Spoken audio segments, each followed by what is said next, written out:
لڑائی جھگڑے کے لیے تیار ہوتا ہے، پولیس اسٹیشن تک جاتا ہے، مار پیٹ تک کر بیٹھتا ہے، لیکن جب بات آتی ہے کہ رسول اللہ صلی اللہ علیہ وسلم کی شان میں جو لوگ گستاخیاں کرتے ہیں، جو اللہ اس کے رسول کے گستاخ ہیں، جنہوں نے توہین کی غوث پاک کی شان میں، جو اپنی تقریروں میں جمعہ میں کہتے ہیں کہ نبی مر کر مٹی میں مل گئے، معاذ اللہ، جو یہ کہتے ہیں کہ یا غوث المدد پکارنا شرک و بدعت ہے، جو یہ کہتے ہیں کہ نبی پر صلاۃ و سلام پڑھنا حرام، میلاد النبی کی محفل سجانا شرک و بدعت، محرم کا پروگرام کرنا حرام، سبیلے بنانا بدعت، ہم نے اگر یہ کہہ دیا کہ ایسے لوگوں سے رشتہ مت رکھا جائے، ایسے لوگوں سے دوستی نہ رکھی جائے، ان کا بائیکاٹ کیا جائے، ان سے تعلق نہ رکھا جائے، ان سے بزنس کاروبار نہ کیا جائے،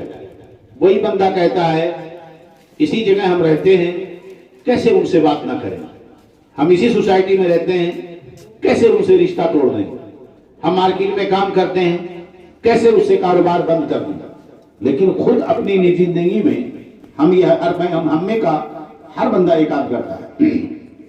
شاید کوئی بندہ ایسا ہو جس کا اس کے رشتہ داروں میں کسی سے جھگڑا نہ ہو، شاید کوئی ایسا بندہ ہو جس کے کاروبار لائن میں کسی سے اس کا اختلاف نہ ہو، کسی ایک پارٹنر سے وہ مال خریدتا ہے لیکن کچھ دنوں میں اس کو بہتر پارٹنر ملتا ہے، پتا چلتا ہے کہ یہ پارٹنر دھوکہ دے رہا تھا، ہمیشہ کے لیے کاروبار بند، دوسرے کاروبار پارٹنر کی طرف گھوم جاتا ہے۔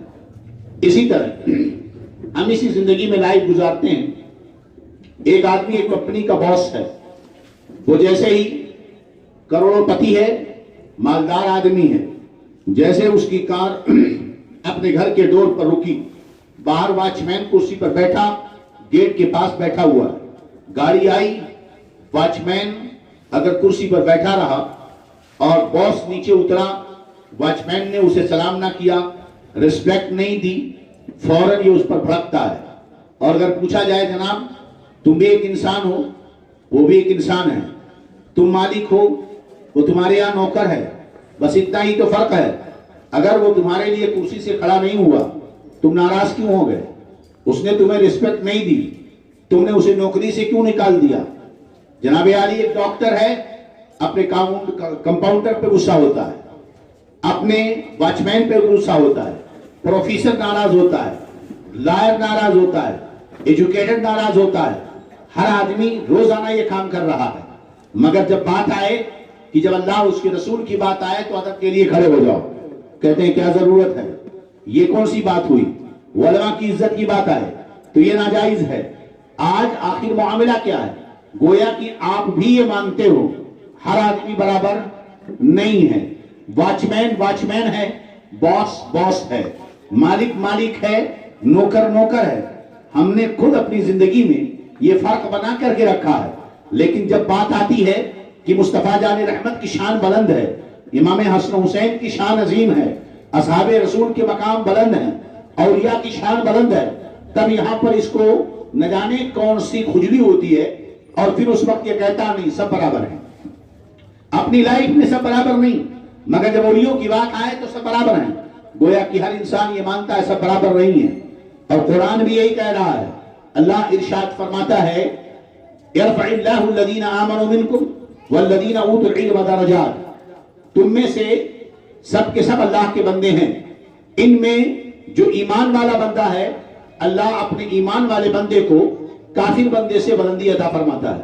ایک طرف کفر ہے، ایک طرف ایمان ہے، ایک بندے نے کفر اختیار کیا، ایک بندے نے ایمان اختیار کیا، اللہ فرماتا دونوں بندے میرے ہیں، مگر جس نے ایمان لیا اختیار کیا، جس نے مجھ پر ایمان لایا، جو اسلام لایا، میں نے اسے بلندی عطا فرمائی۔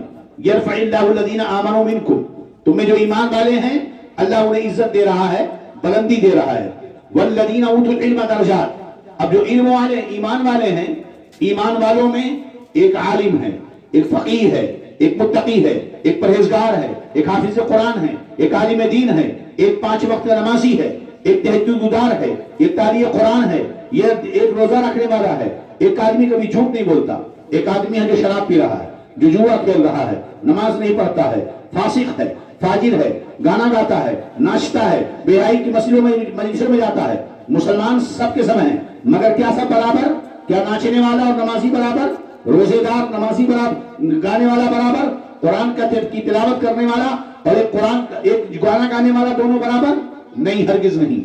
گویا کہ ان کے درمیان بھی فرق ہے۔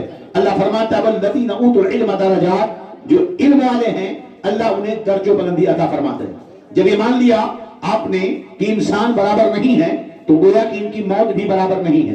جب زندہ انسان برابر نہیں ہے تو یہ اپنی موت میں بھی برابر نہیں ہو سکتے۔ موت میں بھی فرق ہوتا ہے۔ ایک وہ مرتا ہے جس کے مرنے کے بعد کہا جاتا ہے مر گئے مردود، نہ فاتحہ نہ درود۔ ایک وہ بھی مرتا ہے کہ جس کے مرنے پر لوگ کہتے ہیں اچھا ہوا کہ وہ مر گیا، اچھا ہوا کہ وہ مر گیا۔ لیکن ایک وہ مرتا ہے جب وہ مرتا ہے تو پورا عالم روتا ہے۔ اسی لیے کہا موت العالم موت العالم، ایک عالم کا مرنا پورے دنیا کا مر جانا ہے۔ بتاؤ نہ جانے کتنے لوگ روزانہ مرتے جیتے ہیں، مگر آج سے 3-4 سال پہلے بریلی کی سرزمین پر تاج الشریعہ کا وصال ہوا۔ پوری دنیا سوگوار ہو گئی، ہر جگہ غم پر پھیل گیا۔ گویا کہ موت کے اندر بھی فرق ہے، مرنے والے کے درجات میں بھی فرق ہے۔ اسی طرح موت آتی ہے طبعی، موت آتی ہے الگ الگ طریقے پر۔ ایک آدمی مرتا ہے، جو آدمی دیوار کے پاس کھڑا تھا، دیوار گری مر گیا، کہا یہ شہید ہے، یہ بھی شہید ہے۔ ایک آدمی بخار میں مر گیا، حدیث میں ہے کہ وہ شہید کی موت مرا۔ ایک عورت کو ڈیلیوری ہو رہی تھی، درد تکلیف سے بچے کی پیدائش کے وقت وہ مر گئی، حدیث پاک میں آیا وہ شہید کی موت مری ہے۔ خیر اب تو عورتوں کو یہ نصیبہ ملتا نہیں ہے، کیونکہ اب شہادت کا درجہ عورتوں کو نہیں چاہیے، لوگوں کو نہیں چاہیے۔ وہ پیٹ چروا کر پھڑوا کر کے دوائیں کھا کر وہ شہادت کا درجہ حاصل کرنا نہیں چاہتی۔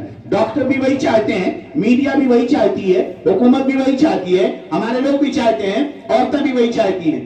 درد ذہن میں اگر عورت مری تو شہادت کی موت اس نے پایا۔ کوئی نیمونیا کی بیماری مرا، وہ شہادت کی موت پایا۔ ڈوب کر مر گیا، شہادت کی موت پایا۔ علم دین حاصل کرنے کے راستے میں مرا، وہ شہادت کی موت پایا۔ اسی لیے کوئی عام آدمی کسی عالم کے درجے کو نہیں پہنچ سکتا، اس لیے کہ عالم دین جو دین کی تبلیغ کرتا ہے وہ ہمیشہ دین کے راستے میں ہوتا ہے، وہ ہمیشہ قرآن پڑھ رہا ہے، حدیث پڑھ رہا ہے، مسائل سیکھتا ہے، لوگوں کو سکھاتا ہے۔ ہر جمعہ ہر نماز کے وقت ہر لمحے امام صاحب مفتی صاحب قبلہ مسائل دیکھتے ہیں، آپ کو بتاتے ہیں۔ گویا کہ ہر لمحہ ہر دن ان کا طالب دین میں ہے، طالب علم دین میں ہے۔ اور حدیث شریف میں آتا ہے من سلک طریقا یطلب فیہ العلم سہل اللہ لہ طریقا الی الجنہ، جو علم دین حاصل کرنے کے لیے راستے میں ہوتا ہے اللہ اس کے لیے جنت کے راستے آسان کرتا ہے۔ گویا کہ جو انسان علم قرآن، علم حدیث، دین کا علم حاصل کرنے کے لیے اپنی زندگی گزارتا ہے، ایک ایک منٹ، ایک ایک لمحہ اس کا جنت کے راستے کی طرف ہے، وہ جنت کے قریب جاتا ہے۔ ایک روایت میں آتا ہے ماتا فیہ ماتا شہیدا، اگر وہ اس راستے میں مر گیا تو اسے شہادت کی موت ملتی ہے۔ اگر وہ علم دین حاصل کرتے کرتے مر گیا تو اسے درجہ شہادت ملتی ہے۔ مگر انہی کے بیچ میں ایک ایسا بندہ ہوتا ہے جو دین کی بلندی کے لیے دین کے دشمنوں سے میدان میں لڑتا ہے، تلواریں لگتی ہیں، ہاتھ کٹتا ہے، گردن کرتی ہے، جسم چھلنی ہوتا ہے، زخم آتا ہے، خون بہتا ہے، درد سے وہ تڑپتا ہے اور اس کی جان چلی جاتی ہے، اسے شہید حقیقی کہتے ہیں۔ یہ شہید حقیقی کون ہے؟ اس کا مقام و مرتبہ اتنا بلند و بالا ہے کہ اللہ تعالیٰ قرآن میں فرماتا ہے وَلَا تَقُولُوا لِمَنْ يُقْتَلُ فِي سَبِيلِ اللَّهِ أَمْوَاتٌ بَلْ أَحْيَاءٌ وَلَكِنْ لَا تَشْعُرُونَ۔ جو لوگ اللہ کے راستے میں شہید کیے جاتے ہیں انہیں مردہ مت کہو، وہ زندہ ہیں۔ ہاں آپ دیکھ رہے ہو جان نکل چکی ہے، آپ دیکھ رہے ہو ہاتھ کٹ چکا ہے، آپ دیکھ رہے ہو روح جسم میں نہیں ہے، آپ یہ دیکھ رہے ہو جسم ہل نہیں رہا ہے، مردہ ہے، وہ تو مردہ ہے۔ مگر قرآن کہتا ہے مردہ نہیں کہنا، اسے مردہ نہیں کہنا۔ تمہاری آنکھیں دیکھ رہی کہ مر چکا ہے، تمہاری آنکھیں دیکھ رہی ہیں روح نکل چکی ہے، تم دیکھ رہے ہو جسم ٹھنڈا ہے، چل نہیں سکتا، پھر نہیں سکتا، کھا نہیں سکتا، بات نہیں کر سکتا، اٹھ نہیں سکتا، بیٹھ نہیں سکتا، اپنے درد دکھ کو آپ سے بیان نہیں کر سکتا، مگر قرآن کہتا ہے اسے مردہ نہ کہو۔